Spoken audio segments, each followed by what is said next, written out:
These systems that are promoted as the only way to keep fish are, in fact, a guaranteed way to kill fish. How do you prevent this? There is a very simple way.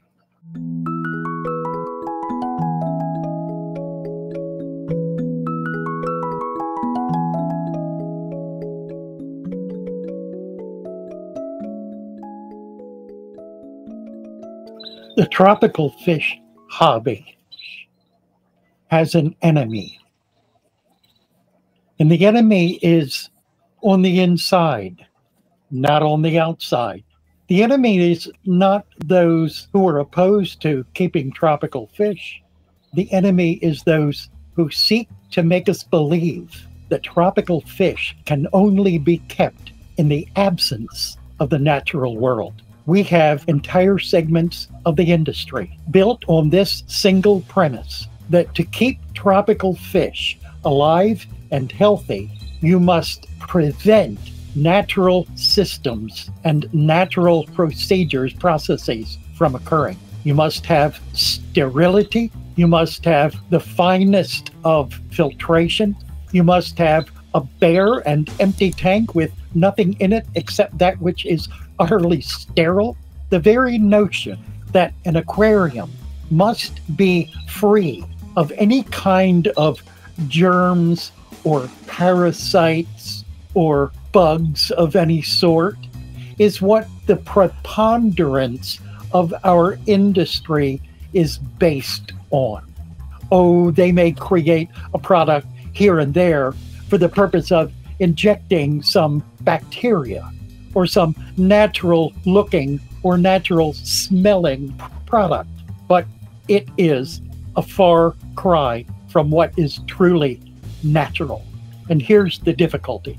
These systems that are promoted as the only way to keep fish are, in fact, a guaranteed way to kill fish. Fish are slaughtered every day. People are saying to me, "Aren't you afraid of germs? Aren't you afraid of parasites?" And my answer is always the same. Yes, I am. That's why I put every living thing I possibly can into that tank. Every microscopic organism I can find, I put in that tank. I deliberately go out and search for places that are full of rot and decay, because it is rot and decay that promote life. Without rot and decay, there is no life. And so I bring it into my tanks. And what happens? Why? The fish thrive. The plants grow stunningly. Oh, it may not look pristine. It may look like a scene out of a marsh, but indeed that is precisely what it is, because that is precisely where the animals live and thrive, in the marshes, in the places full of death and decay. That death, that decay, that rot is the substance, the nutritional substance of the microscopic world. And the microscopic world is the foundation of all life on Earth. Without it, we cannot digest our food. Indeed, our food cannot grow. Without it, nothing can live.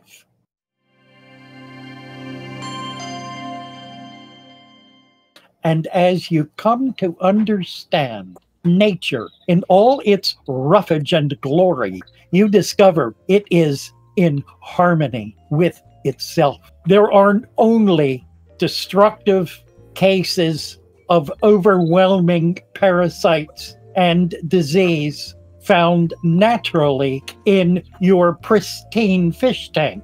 In a natural environment, they do not exist. They do not dominate, I should say. They are controlled. It is only when the controls are taken off, when the balance no longer exists, but only the parasite, only the killer agent, only the infecting bacteria, and that only occurs where there is the horrid attempt, the foolish attempt to create sterility, to keep it clean. A perfect example of what I'm talking about is ick, the ick parasite. Now, I've spent many years out in the fields, in creeks, in streams, in ditches. I have never once seen a fish, much less a colony of fish, infected with ick. It's not that it isn't there. It is there, but it is controlled. When the babies hatch, there are 10,000 little mouths looking to gobble them up. We don't permit that in our sterile fish tank. And so those little babies grow up and they very quickly become attached to a fish and suck it dry. They are a vampire. By the time you notice it, 3 to 6 days after it has been introduced to your tank, it is already too late to stop the death toll. 1 week, that's all it takes. You get a fish that comes in that has one little parasite on it. You don't even notice it. It drops to the bottom, lays its 240 eggs, they all hatch. Well, there's nothing preventing them from moving up into the water column and attaching themselves to some fish. And then you may see, if you're looking carefully, 2 or 3 spots on this fish, that fish. Oh, there are 4 on that one. Nothing on that one, though. Wonder what that is. And so you wait. And the 240 fill their bellies and they fall to the bottom, and each one produces 240 more. And then you have an army sufficient to decimate the entire population of your fish. How long does that take? 3 days. By the 4th day, they are up and searching. By the 5th day, they are attached. By the 6th day, they are sucking. By the 7th day, fish are dying. And it cannot be stopped. It is too late.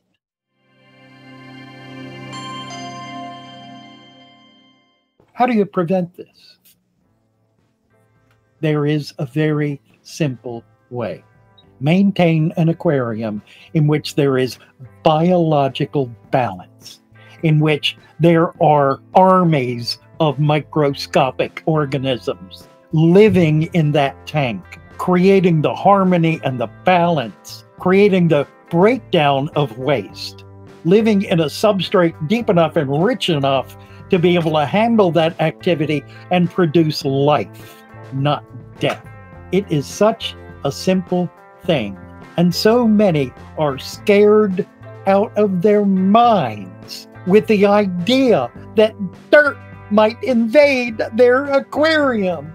My God, how silly, how childish.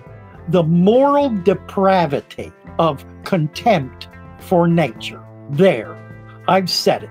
There is an evil that must be overcome if we are to learn to live on this earth, in this earth, in harmony with all living things, taking and eating what we need, building as we need to build, farming, harvesting, living on the earth as a creature of the earth and not as its enemy or it as ours. These little fish tanks, these little, point to the tank.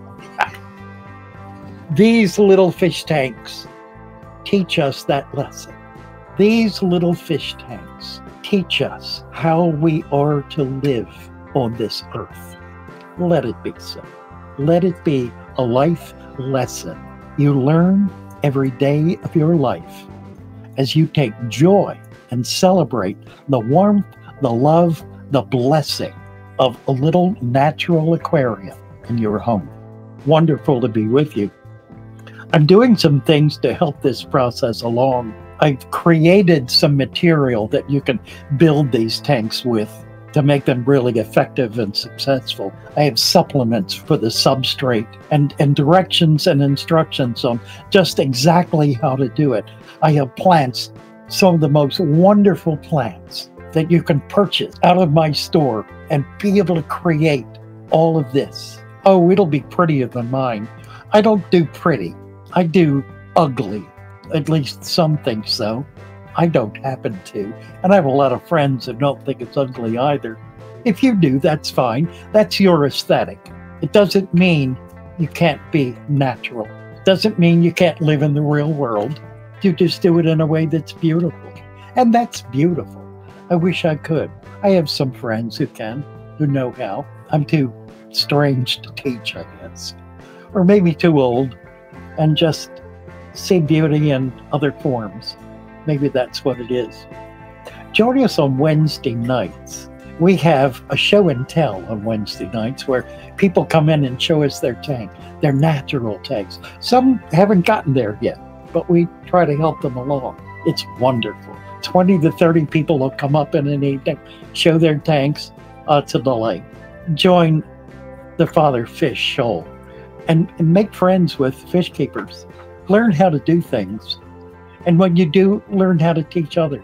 We have a thriving community, and we're doing so much. Join us. Come be part of this. Come be part of this. I don't want to call it a revolution because it's really not a revolution.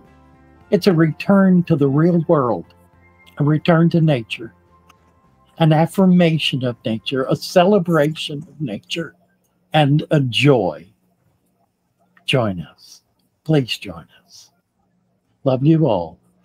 Bye for now.